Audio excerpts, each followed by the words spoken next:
I went to get my nails done, and as I was sitting in the manicurist office, I'm going to call it an office, there was a girl was there, and they were having a conversation. And from the conversation, it then came out that she actually gets beaten by her boyfriend.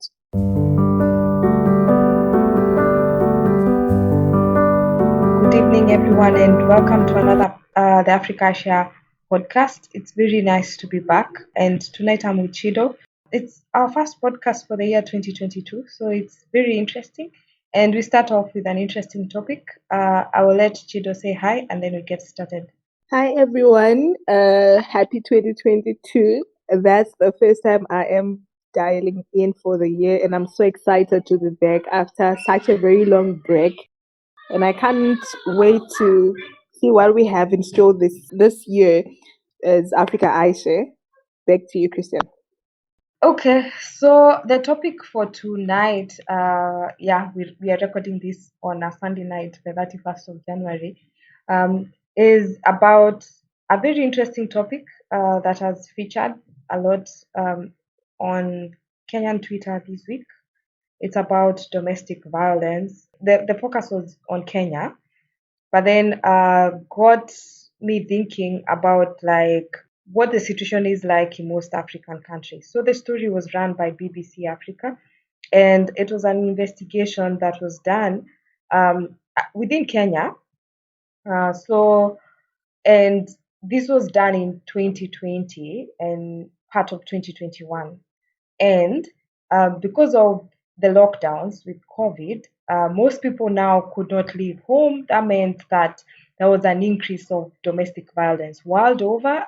That has been the case. I mean, even different countries have done different surveys and found that to have been the case. But in Kenya, it was a bit, like what was reported was a bit staggering, if I would use that word, because it was a case that was so ruthless. I mean, it was so cruel that the lady was describing in the story, and speaking about how one thing led to the other, and the child in the home was murdered in the process of this domestic violence.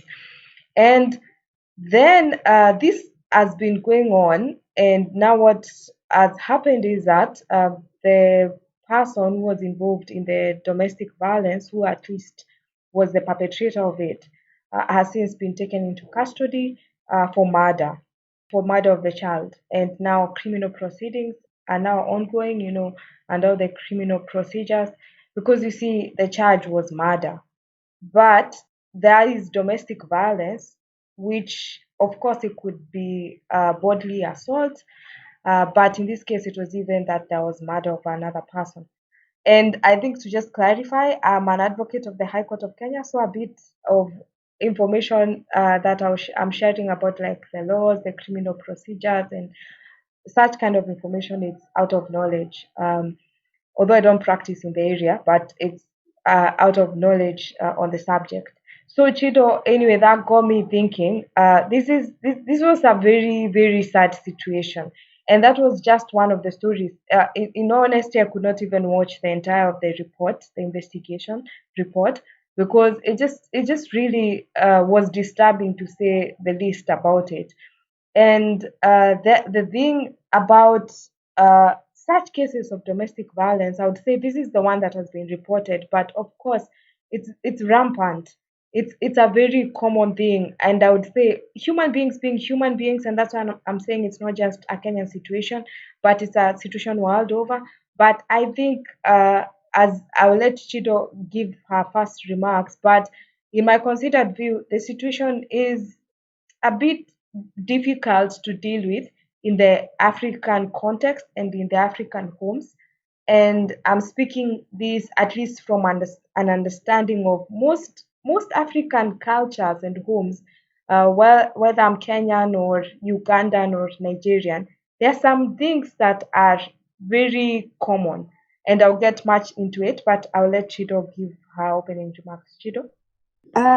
Thank you, Christine. So before I start, I just want to say that's a very sad situation that happened, and my condolences to the family and the Kenyan society at large, because I don't think people or anyone deserves to go through that. So I think for me, I'm going to, my response is going to be based on two things, right? My experience in South Africa, having stayed there for the greater part of the lockdown, especially the hard lockdown, and also what I have observed in Zim or what I've heard. And like you said, being a lawyer, you then also become privy to certain information that might not necessarily be available to the public.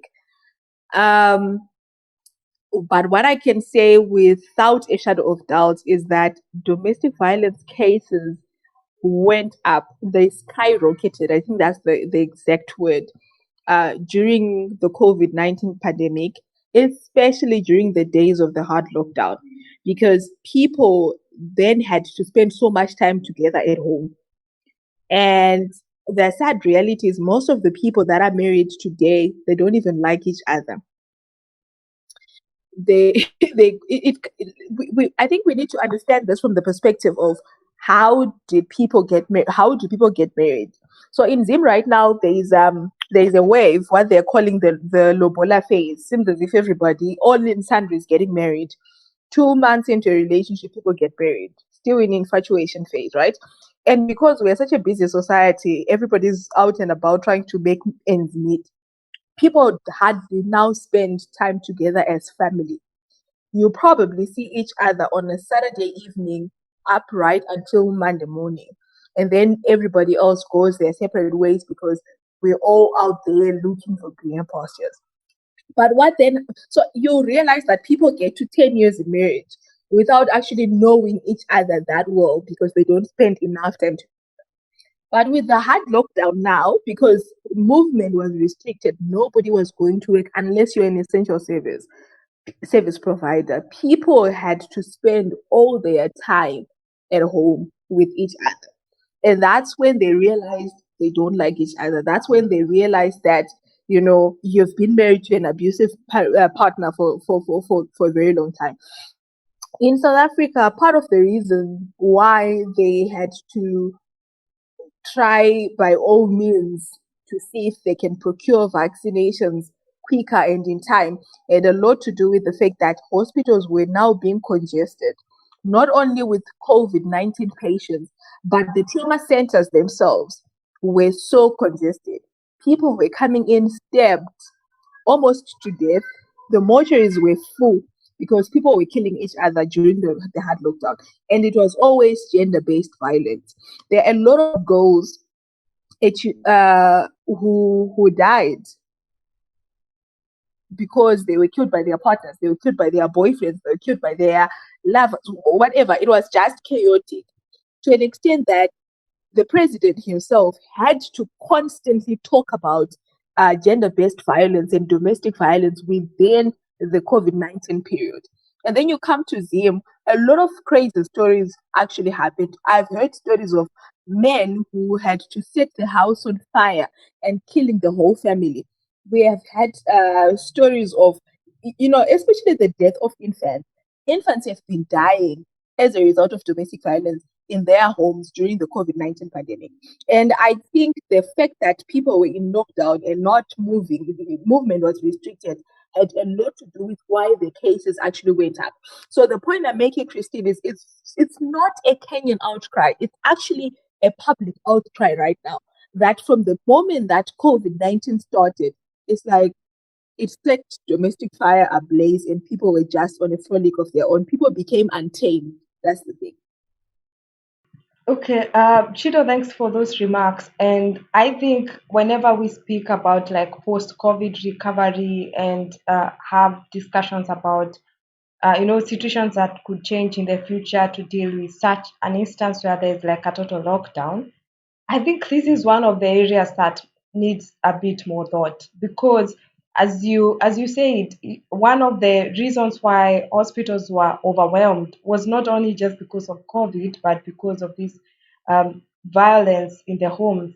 And again, a post-COVID recovery way for the society would also be to address these issues because, as I can imagine, this is stories that we are hearing and the society is reacting and saying how did this happen? How is it that kids were murdered in such incidents? But then I think, in my view, is that being like the society, like the Kenyan society, because I live in Kenya, is that how I would phrase this is that you cannot compare like the development level that Kenya, for instance, is in to South Africa or to Europe or to US, and as a result, things like shelters for domestic violence cases do not even exist.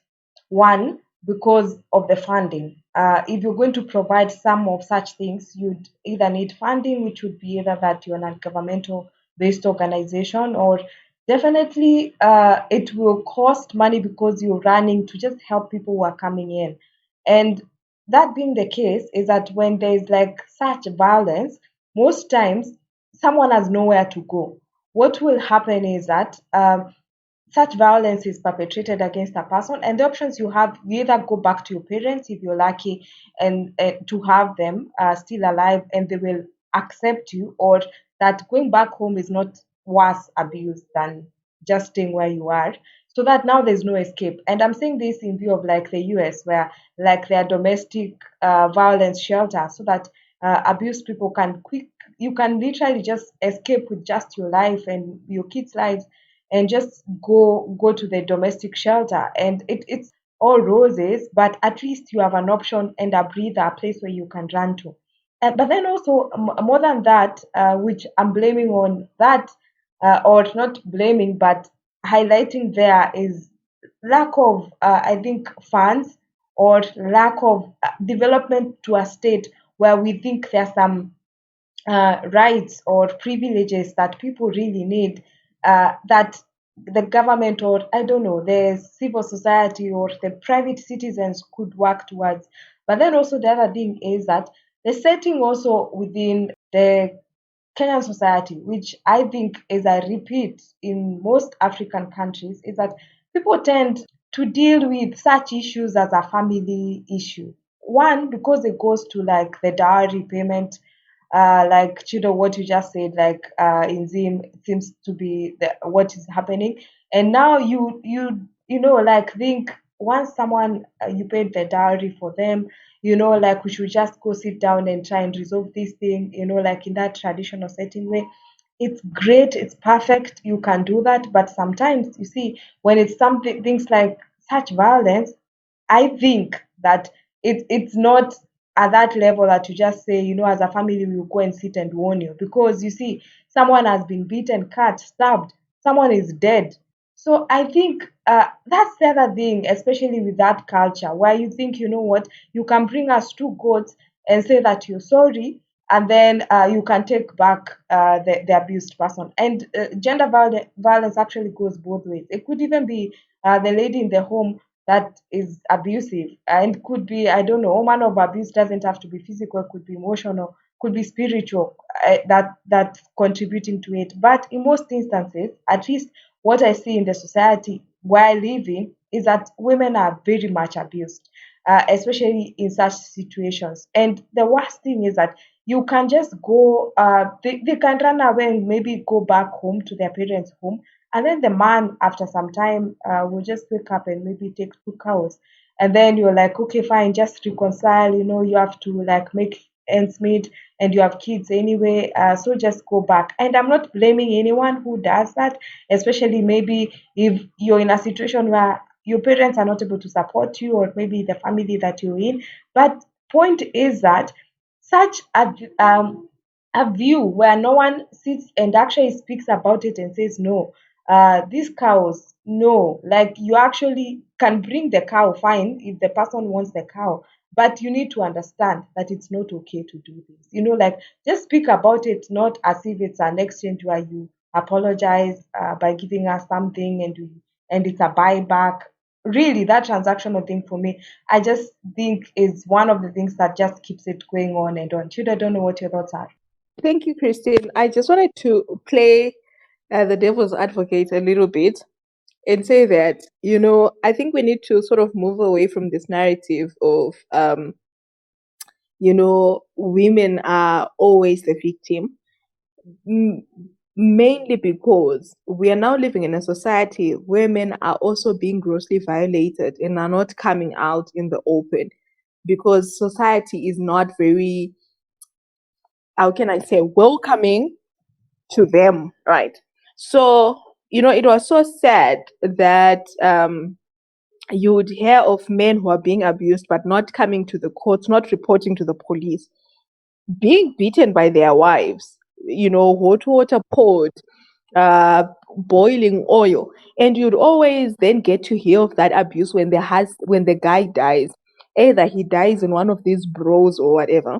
I remember there was a time in Zim where this other person decided to do a tragedy. It was they went around Zim prisons interviewing women, the female prisons interviewing women and writing the stories, right?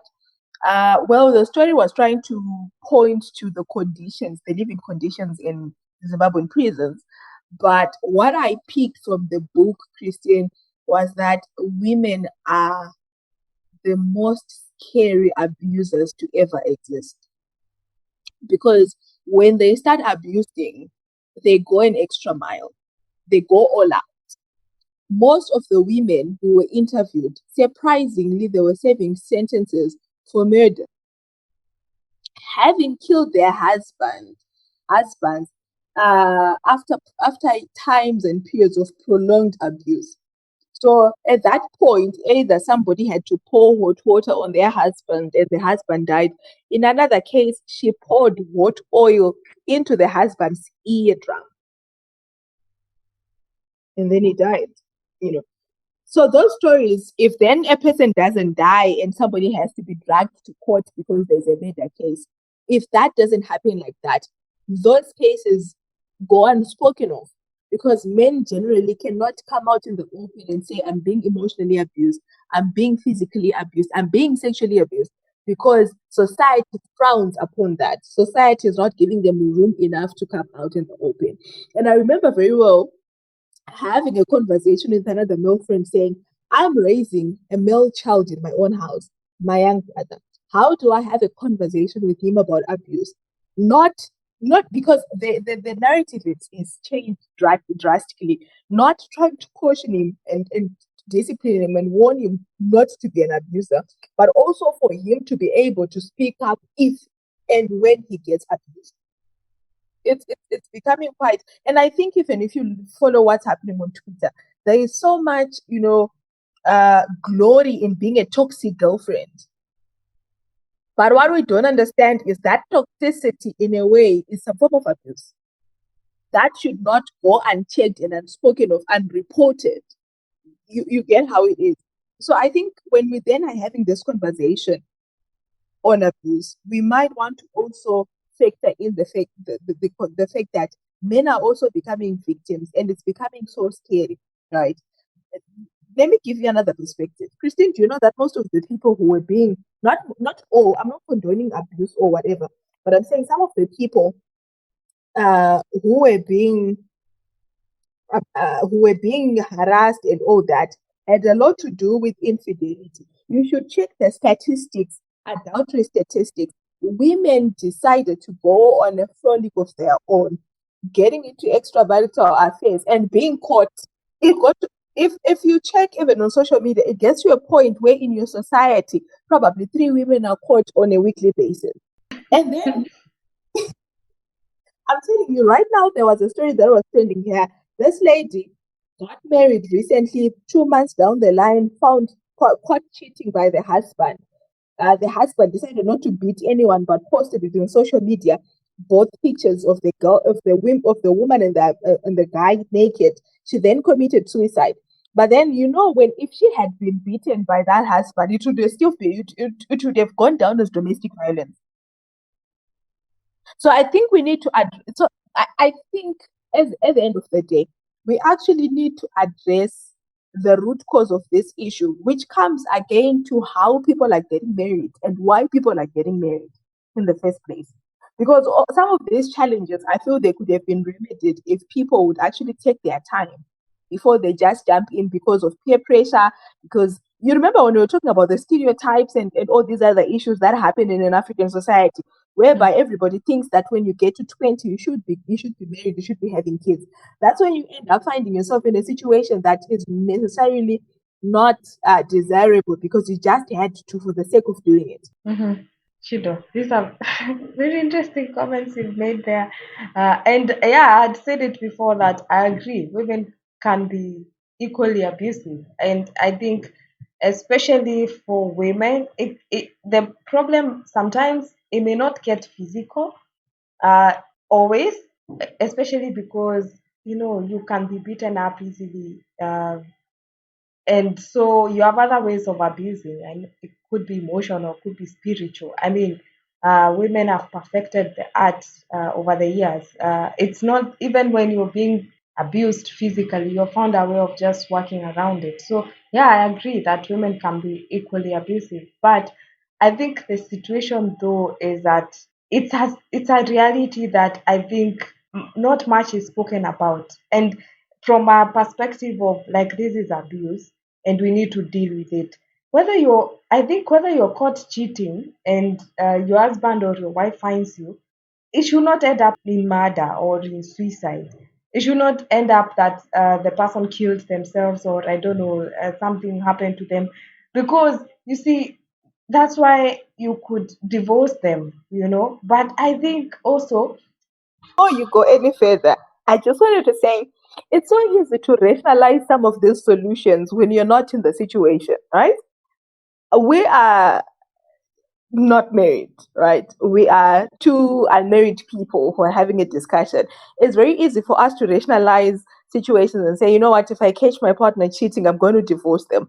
But right in that moment where pressure is being applied like that, I don't think that rationality can be something that people do have. Yes, I understand the consequences will be grave, and somebody will probably get murdered, and then somebody has to go to jail for the rest of their lives. And then if they were kids in the marriage, they have to suffer and be, handed down the family line. But I'm saying that sometimes when you're in a situation, rationality is not something that visits you very promptly. I now have this way of looking at things. I think maybe it's because the society has become very broken that uh, we now applaud people for just being women. I, I now believe that, I now understand certain people. Most of the villains in our societies, I might not really accept what they do. I might not uh, condone what they do or promote it or celebrate it, but I understand. I understand some of those things because I've now taken this stance that probably if I was to be put in that very same situation, I wouldn't have reacted differently. I could have probably reacted worse than they did. So there are those kind of villains in society that you end up just understanding because you almost feel like if you're pushed to the edge, you might actually find yourself there. And that's the same, especially with this whole issue of infidelity and then catching a person red handed and all that. There's a difference between being told that your partner is cheating and you walking from a long day at work and you walk into your bedroom and you find some random person with your partner right in the middle of doing whatever that they're doing. That will probably make you collapse and die, you know. But we always then rationalize it because we have not experienced it. That's my thinking, but you can go on. okay, Chido, it's rough, and I agree. It's really a rough situation out there. But what I'm saying is that it's really bad, and I can't even try to be in the shoes of someone who walks into such a situation. How devastating it is to them. But what I'm saying is that possibly starting out from speaking about bottled up feelings, making people understand and know in our society that what violence is, how this abuse can goes on for these periods of time, that you have an escape, you can go to this place for help, you can find a shelter here. I think it might somehow not save you from the situation where, in the heat of the moment, where you want to murder someone, but at least if there is a rational thought that crosses your mind, that I can actually live through this and I will find help in this, other than the fact that now what will happen in this situation is that I'll possibly now have to pack up my bags and just go back to my parents' home, and then the person, if I'm lucky, might change their mind, or I'll find a job and like figure it out at some point. And I'm speaking about this not for a majority of the people, and I've come to realize that is that they are really not well off in terms of economically. They don't There's a big percentage of people who actually have no means much to even say that I will now go and start from scratch. Because starting from scratch, what does that mean when when you are barely living, or when you are the scratch at that moment, So that's what I'm saying. Possibly just knowing that there's a way out, and speaking about these things as they are. And even as I say that, I know with social media and all the many podcasts that exist out there and the information out there, that people are speaking and that people are calling these things what they are.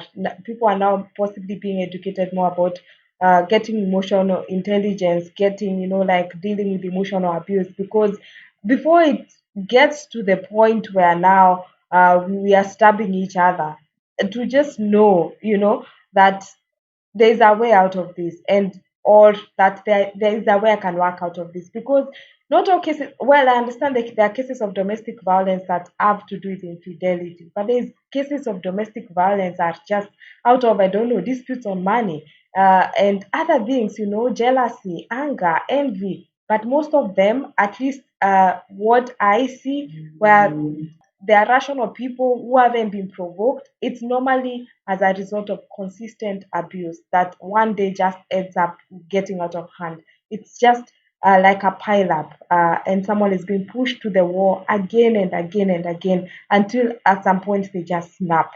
So anyway, this is quite an interesting topic. I think anyone listening to this, you could share what you think, or what your thoughts are on this, and then we could just, learn from each other. But I think we are coming towards the close. So if you could make your final remarks on this. Well, this has been quite an interesting conversation. Not very interesting as in the subject matter, but obviously, just getting a platform to talk about it. And I think my closing remarks would be to really emphasize that at no account do I condone violence of any nature, domestic violence, gender based violence. I think we can always try to find amicable ways of solving our differences. And like you said, that some of it is actually as a result of money. Yeah, people are fighting over finances. People have been killed over pieces of chicken. That's what really fails to, like, I cannot really understand fully the human mind, because if you kill a person because they have eaten your piece of chicken and then you beat them up to death, that's just, I don't know, it borders around insanity. And I also think that we as a society need to start warming up towards mental health issues, depression, anxiety, all these other issues. Because those are also some of the reasons why people end up taking it up on somebody else, right? So you find a person who's going through depression, they can't even comprehend it, they're not seeking help, they're not being helped by anybody. So they either decide to self harm or be a harm to other people. So I feel that we need to be very conscious of what's going on around us, check ourselves, see if we are mentally okay, if we are in a rightful space. And when we have got disputes, it's actually better to walk away, even if it's in a marriage. Walk away and let the person be, rather than, getting physical, because you never know you never know where it gets. And I like the point that you made, Christine, that some of those stories that we end up hearing, it's actually domestic violence gone wrong, meaning to say that it's been happening for a very long time and it just went out of hand in this particular moment. That's how we got to know about it, which then makes me feel so scared, because there are a lot of people out there who are being abused constantly, and they're not coming out, they're not talking, they're not doing anything. They're just holding on to, I don't know what that is.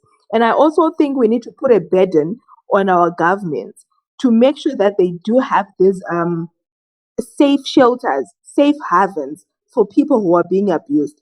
So even if they don't want to go to the police, right? So I'll tell you that it's a Zimbabwean situation. Women would rather not report abuse of any nature because usually the husband is the breadwinner. So if he goes to jail, then they think they are threatened with starvation.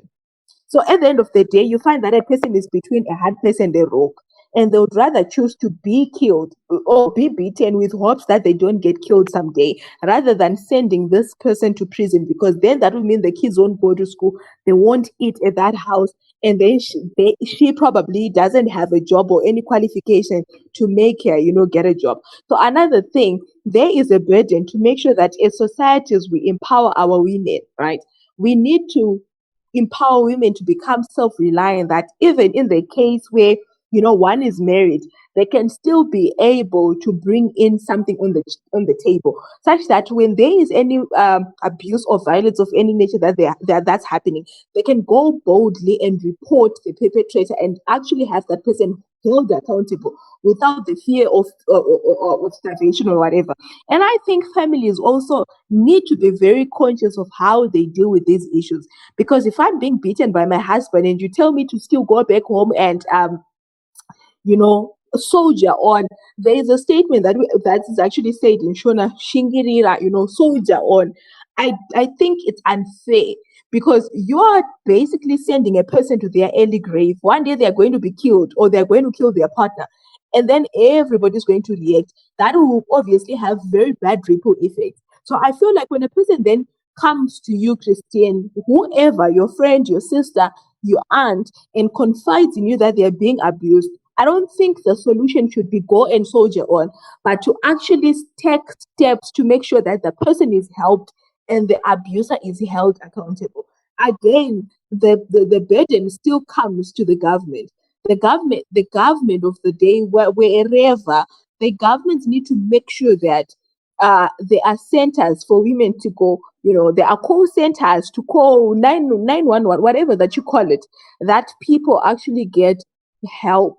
Some people might not decide to make their issues public, but privately or Nicodemously, there should be places that they can go, and seek help, so that we sort of, come up with solutions to actually make the situation better. Mm. Okay, Chido, those are good comments, and I would like to add that sometimes abuse is it's hidden, masked under some form of control, manipulation. It's emotional. That I think from a personal experience of people who have witnessed being abused consistently. One, actually, a lady ended up dying, and two others are still in such situations. Is that they are not even able to realize that this is abuse. Eh, that they know they are sad. They know that they don't like being here. They know that they feel that my feelings are not taken into account.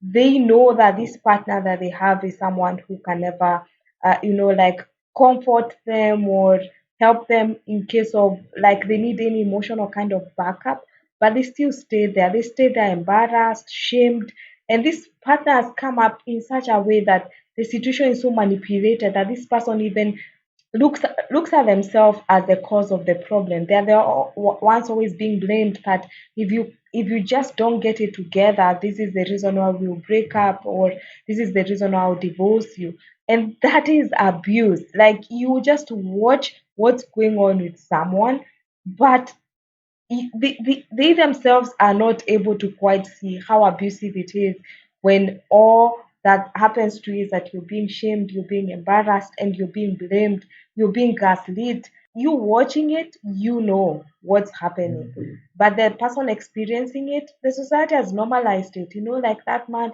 is just always rude and cruel, and he abuses his wife verbally. But yeah, like let's just go on. So it's quite a very bad thing that happens, and it's a topic that is not even enjoyable to speak about, in the sense that that people suffer from this thing, and it's a reality that we face. But I like Chido what you just said, that the president of South Africa consistently spoke about it. So hopefully, like other governments, I would like to hear like my the president in my country, like stand up and say, this needs to stop, and we have to like maybe have this and this done to help address this. But it has been hopefully a productive discussion for anyone listening to this. And for now, it's goodbye from us, Chido. I'm not sure if you have anything else to say, or goodbye for now. Thank you, Christine. I just wanted to tell you a very sad short story. I went to get my nails done, and as I was sitting in the manicurist office, I'm going to call it an office, there was a girl was there, and they were having a conversation. And from the conversation, it then came out that she actually gets beaten by her boyfriend. And then I asked her, I was like, "Why are you allowing him to beat you up?" And her response was, "So, he never beats me up for no reason. I always would have been deserving it because I would have done something to piss him off."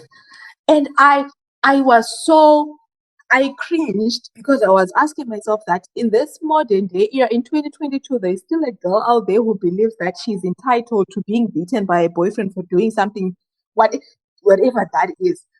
I That then made me realize that we still have a long way to go in making sure that people actually understand their worth and that they're not supposed to be beaten like little kids. Yeah, Chido, that's very sad, and that's what I'm saying, that you hear someone saying that they are to blame for the situation they are in. The reason why the man never provides, if let's say in that situation, it's the man who provides, or that the reason why they did not buy the meal is because they annoyed them in the morning. Like, you're not supposed to eat or what? Anyway, this topic, in honesty, for me, it just really infuriates me that, first of all, someone even has the courage to even beat their girlfriend. Like, why would you do that? Like, even if she did whatever she did, you, even as a person, leave alone the girl who thinks she deserves it. You, as a fellow human being, what makes you think it's okay to beat another human being? And they are grown up. Like, why would you not just break up with them anyway? Just as you can hear, I get very emotional about this. But I think for our listeners, sad, but it's the reality we're living in. We'd love to hear what your thoughts are, and we'll do this again. For now, it's goodbye from us. Goodbye.